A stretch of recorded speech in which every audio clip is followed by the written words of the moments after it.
You know, it sucks working full time and not being able to afford groceries. I can't afford groceries. I just quit my job for my mental health. I'm a firm believer that the moment you start feeling any emotion. So this is my death ground moment where I'm not doing it anymore. I'm changing this. Everybody keeps saying it's going to get better. How is it going to get better? Our economy is so fucked. Spending money on all this food just for it to expire in a fucking week. Has it just become normal to feel poor in Australia? Hi everyone, hey YouTube, I'm your host GlowRia and welcome to another episode of TikTok Rants. Guys, in today's video we are going to be talking about, or we are going to be checking out video clips of people ranting about working 2 to 3 jobs but still can't afford basic needs, basic necessities. Hi guys, modern day life is just a survival mode where working hard isn't just enough. Back in the days, having a single full-time job could support an entire family. Now people are working multiple jobs just to afford groceries, and yet basic needs, basic necessities like housing, food, healthcare are still out of reach. Let's take for instance, if you work 3 jobs at minimum wage, even full-time hours, you are barely scrapping after taxes, rent and bills. Forget about saving, forget about healthcare, forget about social life or even emergency. Guys, that is just the reality of modern day life. We all are living in survival mode. That is the reality of life in 2025. But I want to ask you guys, why is this happening? Why? Let's find out in today's video. But before we dive straight into this video, make sure you give this the massive thumbs up. Yeah, go ahead and click on that like button. Don't forget to share your thoughts in the comment section. Don't forget to like this video. Without further ado guys, let's dive straight into this video.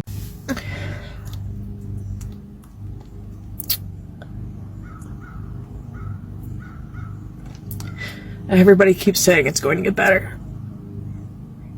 How is it going to get better? Our economy is so fucked that I work a full-time job. I make $21 an hour working 40 hours a week.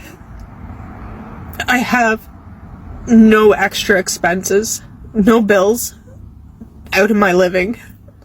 I have 1 credit card that's maxed because I've lived off of it, but other than that, I don't have cable.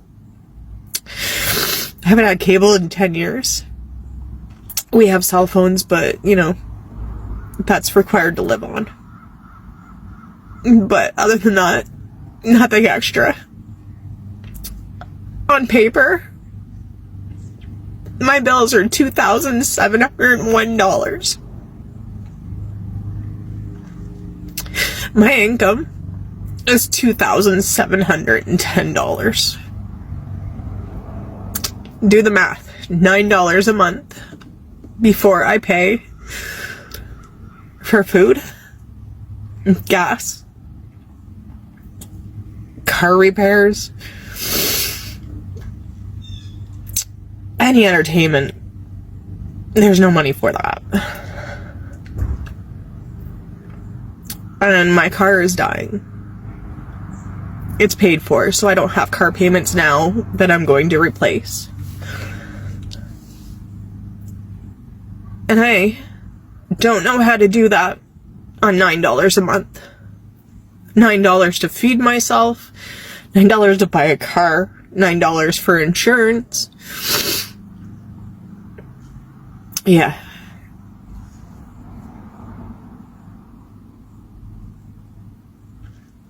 So at the end of the day, this is me because I worked 8.5 hours a day knowing that it's not enough, that it won't be enough. Fuck you, Ontario. You know, it sucks working full time and not being able to afford groceries. I can't afford groceries.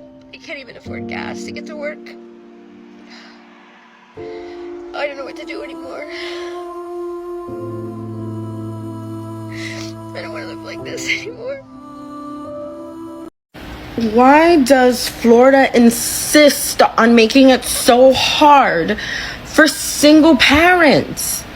I'm trying so hard not to lose my shit, trying so hard to keep it all together, but this is fucking ridiculous. Maybe it's just crazy how my son was excited to go to school. Everything was great.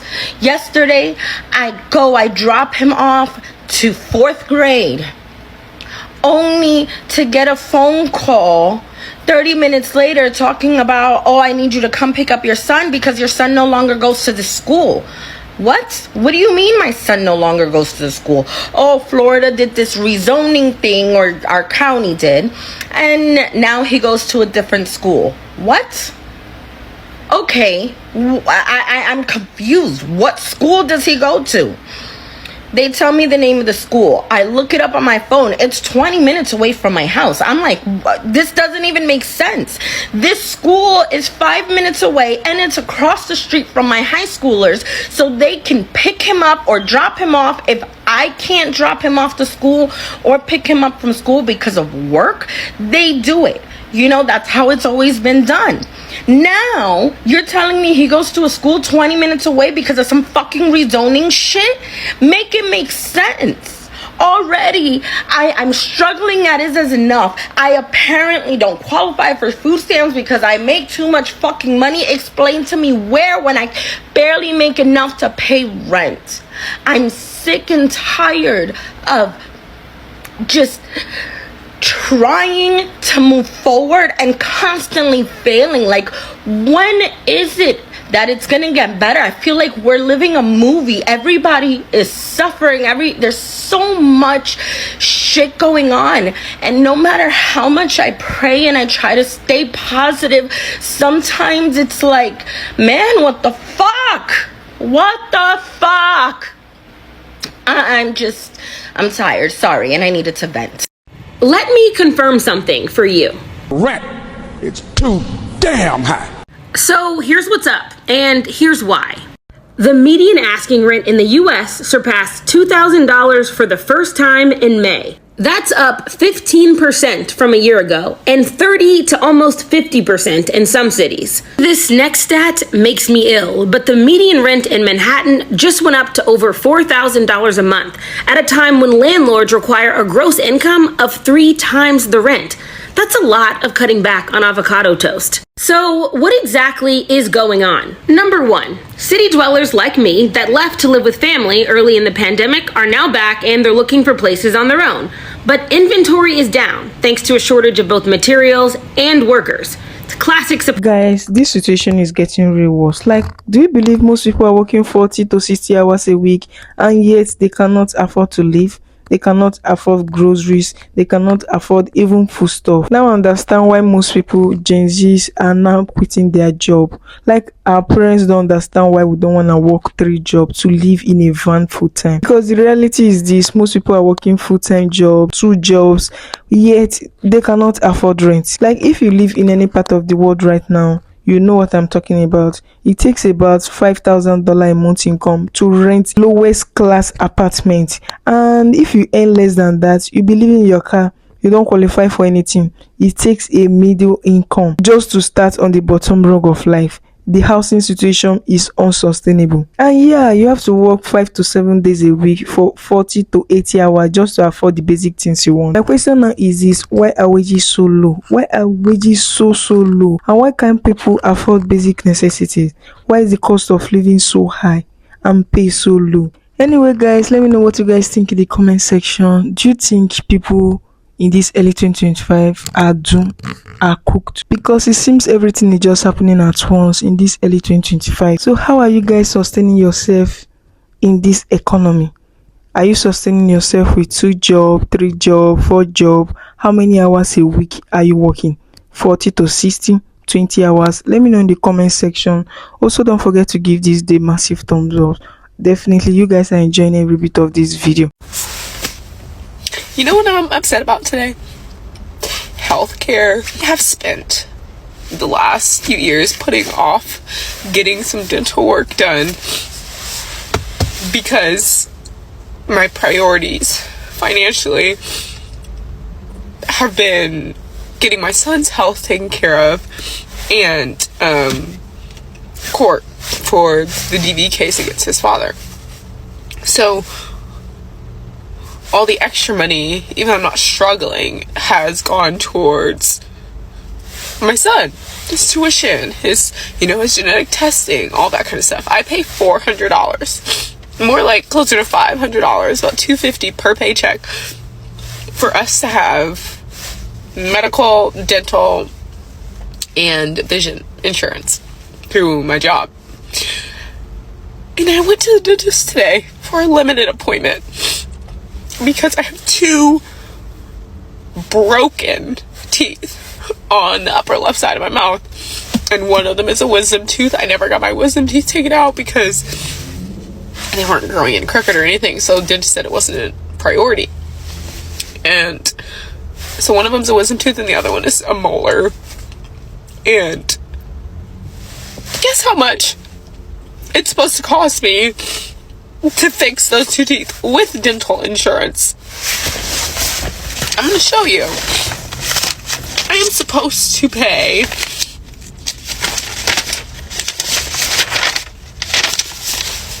$1,900.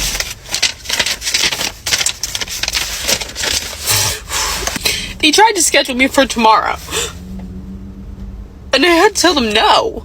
Like, first of all, it doesn't work with my schedule, but 2, like, I'm supposed to be able to make a split-second decision on whether or not I can afford right now to pay $1,900 for 2 teeth. And really it's for 1 tooth, because my wisdom tooth is just getting extracted, which is about $43, which means that the other tooth is all of those costs. Am I supposed to keep suffering with broken teeth? No. So then I do what? I spend this $2,000 on this, when that $2,000 can go towards my kid or other bills.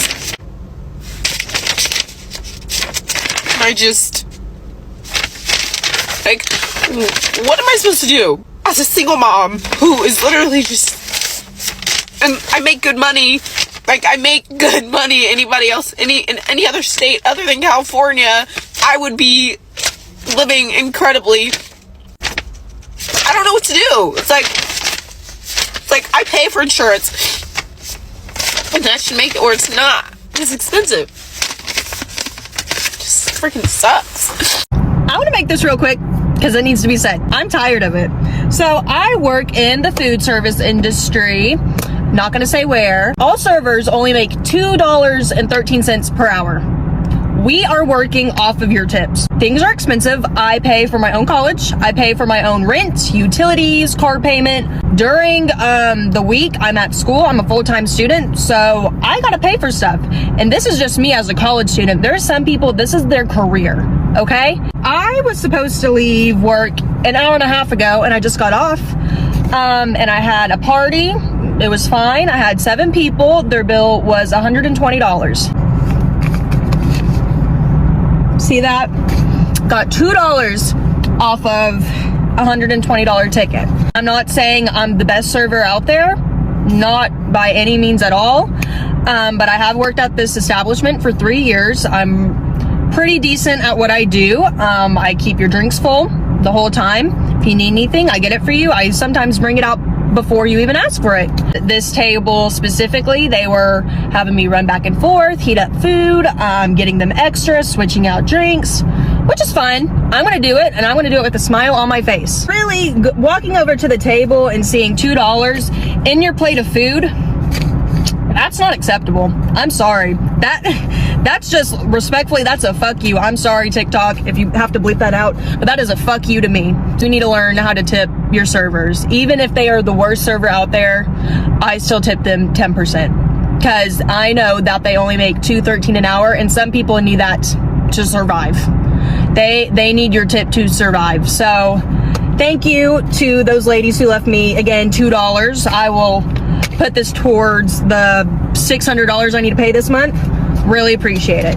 And I don't like the argument, oh, some people aren't able to tip as much as other people. If you can't afford to tip, you shouldn't be going out to eat. There are no more excuses, because I work too dang long. I work too damn long to only get $2 in an hour and a half. So Thank you. That's it.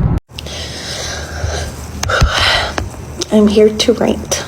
So last February, my son spent about 69 days in the neonatal intensive care unit. He was born on February 24th, so 24th was a Friday, and the 28th was the last day of February. That was a Tuesday. I was discharged from the hospital, a different hospital, that Sunday. So there were about 2 days in February that Social Security claims that I should have called and filed an application for benefits so he could get health insurance. My son had a social worker or a caseworker when he was in the NICU who I got in touch with probably a week or so after he was born. So that puts us in the month of March, and she informed me that we could try applying for SSI and get Medicaid subsequently through that. I filed an application ASAP. It was March 10th, I believe, and basically he was deemed eligible because of all of his disabilities, and we got the biggest blessing in the world. Several $100,000 of medical expenses ended up being covered, so thank you for that. However, the dates of February 24th through February 28th are not covered. So we are looking at $16,000 in medical bills that we still owe. I understand it could be much worse. I'm grateful for our situation. I'm grateful for everything the hospital did and for getting our baby home. But I feel like I'm drowning and nobody will listen to me. And I have been fighting with them since November to try to get those dates covered. They claim that I should have called within those days of February. And I should have known to call, but obviously I didn't. I didn't even know SSI and all that was an option until I met with his social worker, which again, of course I wouldn't have met with her until March because there was 2 days, the 27th and the 28th, that she could have come and I guess told me, but I mean, that's unheard of. I mean, I was still recovering from a C-section. My son was halfway dead. He was in such bad shape. I don't know why they can't look at things on a case-to-case basis, but I pleaded with them. I told them how absurd that sounded, and they said that there's nothing they can do. I think at the end of the day, this frustration and these emotions are more from what I've been put through since November trying to get this handled. It seemed like a pretty simple answer, and that was no, we can't backdate it, but I've been led to believe that this would be covered since November and to not make payments on my medical bills, and now since we haven't been making payments, it's going to go to collections. I mean, $16,000. I don't know how we're going to do it. Anyways, that's my rant. Healthcare in America is great in a lot of ways, but the cost of it is absolutely absurd, and they don't care. They don't care. They don't care about your situation. They don't care how medically challenged your baby is. It's just, they want money. Apart from people working 2 to 3 jobs and not being able to afford basic necessities, people always feel working these days is just a slavery. They are slaving to death. No work-life balance. Some people will be like, they lie to us about adulthood. They lie to us so bad. Like, some people want someone to adopt them, to take care of them, pay all their bills and all that. Let's say, for instance, you go to college, you have degrees, no job, or you eventually manage to find a job, but then the pay is not being kept up with the current economy, with the current inflation. Right now, it seems almost nothing that we're taught as how the world and the system works actually work or makes sense. Everything is a scam, a lie, a trick, and a rule. Car insurance and the healthcare system, like everything, the whole process. Let's take another instance. If the only path out of poverty is a shrinking handful of career options that require exorbitant amount of schooling without the guarantee of a job, then we all are not in a good spot. In my honest opinion, it's so sad that this generational Z don't view work as a flex anymore. It makes sense that you all are prioritizing your personal lives over work. And I'm so sorry to say it's not just Gen Z, but everyone, even millennial, right now is affecting every single person in the world. Like, everyone is obsessed with productivity, everyone is obsessed with work, everyone is tired of working, everyone is tired of the whole situation being broke, because right now in this age and time, no one wants to work overtime with no time pay and more corporation bigger and richer. Why the employers are not prioritized? It sounds so ridiculous, because work job these days doesn't even afford people good life. People are working just to barely afford existence. Everyone in every income bracket feel trapped because housing and food is very, very expensive. Let me know what you guys think in the comment section, and I hope you guys are enjoying this conversation. I hope you guys are enjoying this video, and if you do, which I know definitely up to this moment you guys enjoy every bit of this video, please go ahead and give this day massive thumbs up. Yeah, go ahead and click on that like button. Don't forget to share your thoughts in the comment section. Don't forget to share this video as well. In case you already haven't done so, you're just coming across channel for the first time, make sure you hit that subscribe button and turn on the bell notification. I'm quitting my nursing job. I'm quitting my nursing job. Yeah, I know, crazy. I have officially 2 weeks until I put my 2 weeks in. And honestly, this is a decision that I really struggled with, because this is like the best nursing job I've ever had. Without a doubt. This is the most money I've been paid for nursing. I honestly think it's one of the highest paying nursing jobs in the country. And I'm about to quit. I'm about to quit. Oh my God. I'm about to quit with absolutely nothing lined up. Just vibes. Just vibes. I couldn't be more excited, y'all. I could not be more excited. Y'all know I've been burnt out from night shift, and I've gotten told no, that I can't switch to days for over a year now. I've been asking multiple times for over a year, and I still have not been switched to days. That's the biggest thing. I've told y'all night shift was ruining my life. I meant it. I'm willing to forgo the cash. I'm willing to forgo the prestige because night shift is ruining my life. I just quit my job for my mental health. I'm a firm believer that the moment you start feeling any emotion outside of happiness or progression at a job, it's time to go. I shouldn't be feeling stressed, sad, depressed, fearful that I'm not going to be here tomorrow, that I could log on at 8 o'clock and be gone by 5 o'clock. I shouldn't have to feel like that at a place that I have decided to be at. And it's so crazy because this is the first time I've ever left like an opportunity or a job or anything like that without having something else lined up.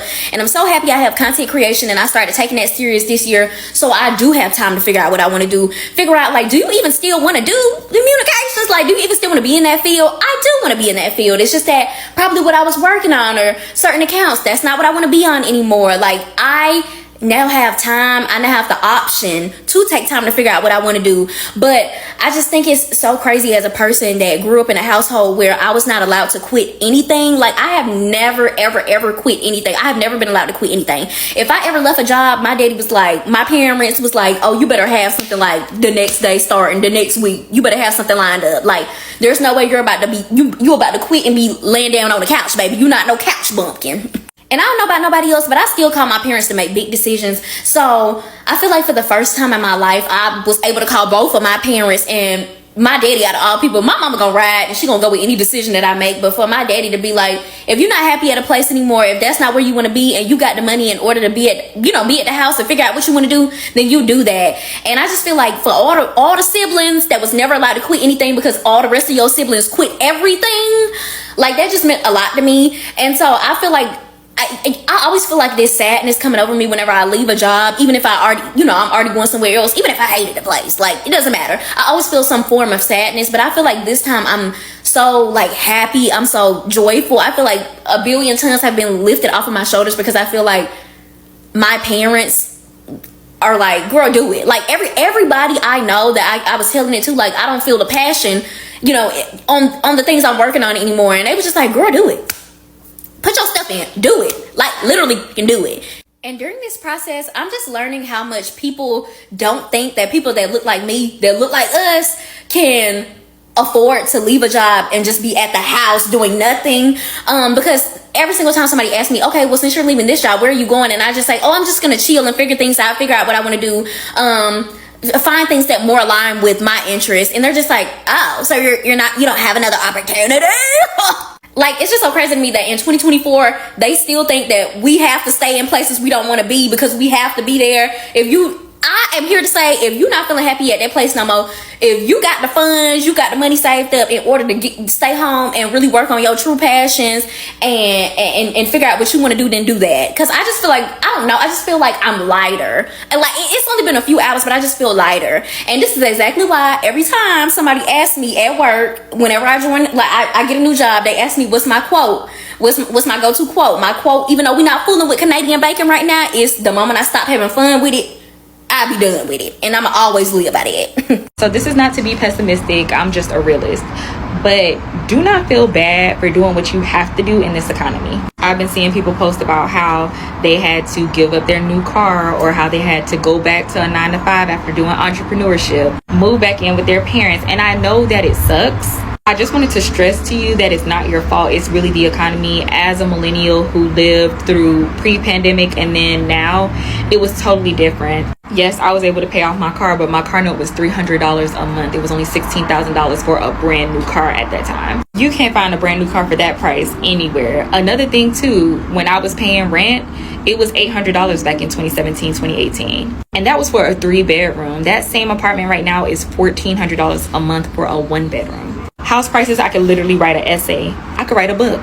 The interest rates, of course, were way lower, but the house prices were not crazy. I bought my house for $165,000. The houses in my neighborhood right now are going for almost $300K, which is crazy. I say all that to say you can't take accountability for things that are just simply not your fault. Jobs are not paying that much. The economy is going up. Eggs are $31. So when it comes to doing what you have to do to survive in this economy, do not feel bad. It's just a sacrifice. I literally just said this to one of my friends a couple of days ago. I stopped going to therapy, okay? I stopped going to therapy, and I was like, therapy me down, baby. I was like, oh, we need therapy. We need to sit down and talk about our feelings. But then it hit me one day. No amount of deep breathing, no amount of mindfulness, no amount of nervous system regulation is going to change the fact that the bill collectors are calling. no amount. Cause like, even when I think about my depression, like, right? Like, you know, when I get a little money, I feel a little bit better, you know, like, it's like, okay, so it's a circumstantial depression. It's not a clinical depression. Like, I'm not like, it's not to that capacity. Do you know what I mean? Like, a lot of people out here are not just depressed. Like, I am not trying to take away from anybody's depression. I'm not. So take what I say with a grain of salt. But a lot of people are depressed because they are broke. That is why they are depressed. A lot of them are depressed because they are broke. Like, I'm not gonna lie to you. Like, I think the thing that makes it even more sad, like, my mom passed away. I have her anniversary of her death is coming up in a couple of days. And I have learned, and I'm still learning, to live with that, right? Because that's something that's unchangeable. I can't change the fact that my mom is gone. I can't collect 7 Dragon Balls and bring her back to life. If I could, I would, right? But that's just something I have to live with. But like, when it comes like the money is a solvable problem.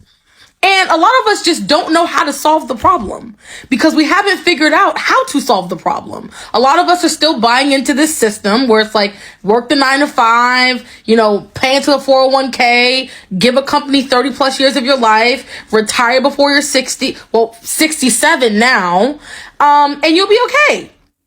And that within itself is also depressing.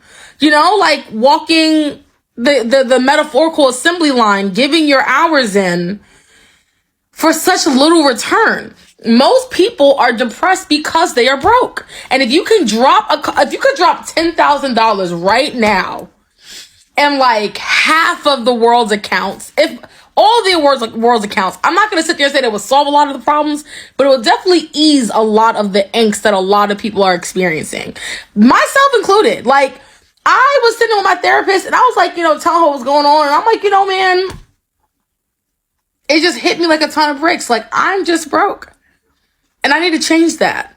And me sitting here and talking to this lady about my feelings as helpful as it is, depending on the circumstance, I am still walking back up to a 3-floor apartment that I'm exhausted of living in. Would love to be able to have my kitchen and my living room be in 2 separate areas. You know, like, grateful for what I have, but craving more. Do you know what I mean? And the craving coming from the fact that your girl needs some more moolah. But a lot of us out here right now are depressed because we need more money.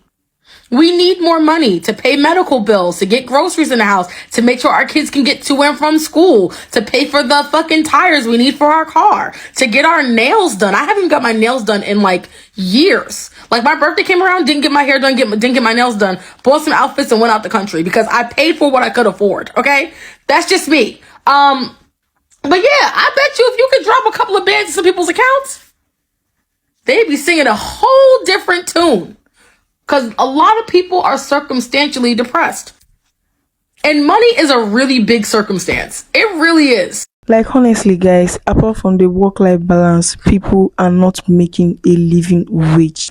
I mean, if they could change that stuff, a lot of people will feel a lot better. Anyway, I also feel if you can bear it, please don't quit your job until you have another one, because trust me, finding a job these days is very, very hard. Like, it's literally the hardest, especially in this early 2025. But then if you can choose between your mental health and the job, you can as well choose. I've seen lots of people who can't put up with their job anymore. They can't bear their job anymore, but then they just have to bear anyway. They bear with their job until they get the job they want, because being jobless is very hard in this economy, and it's hard to get another job. Like, very, very hard, because hard work is stressful and sometimes it kills. You see some people work themselves out to sickness for a pay that doesn't even cover 1/4 of the medical bill. Life is not worth living, to be honest. Life is supposed to be enjoyed, but instead is extremely miserable. Like, in this early 2025 still, I've seen lots of people quit their job left and right, but they always stay with a job. They are not jobless. So always make sure you find something doing before you quit that job, putting food on your table. So the bottom line is this: in my honest opinion, working multiple jobs just to afford basic needs, paying bills, isn't a hustle. It is a crisis, and it's time we stop blaming individuals for working, for struggling. After all, something needs to be done. Whatever way you want to survive in this economy, please do you. I hope you guys enjoy watching this video. I hope you guys enjoy my commentary. I hope you guys enjoy this conversation as a whole, and if you do, which I know definitely you guys enjoy watching up to this moment, please go ahead and give this the massive thumbs up. Yeah, go ahead and click on that like button, and don't forget to share this video. Don't forget to share your thoughts in the comment section. In case you are new here, you're just seeing my face for the first time, or you're just coming across the channel for the first time, yes, this is what I do on my channel, Naturally GlowRia YouTube Channel. Feel free to join this beautiful growing family by clicking on that subscribe button. Also, don't forget to turn on the bell notification. In that way, you get notified time I do drop beautiful videos like this again. And one more thing, guys, do you need exclusive content? Please go down below the description box to click on the link to join my membership. And until I come your way again on my next upload, for now, bye guys.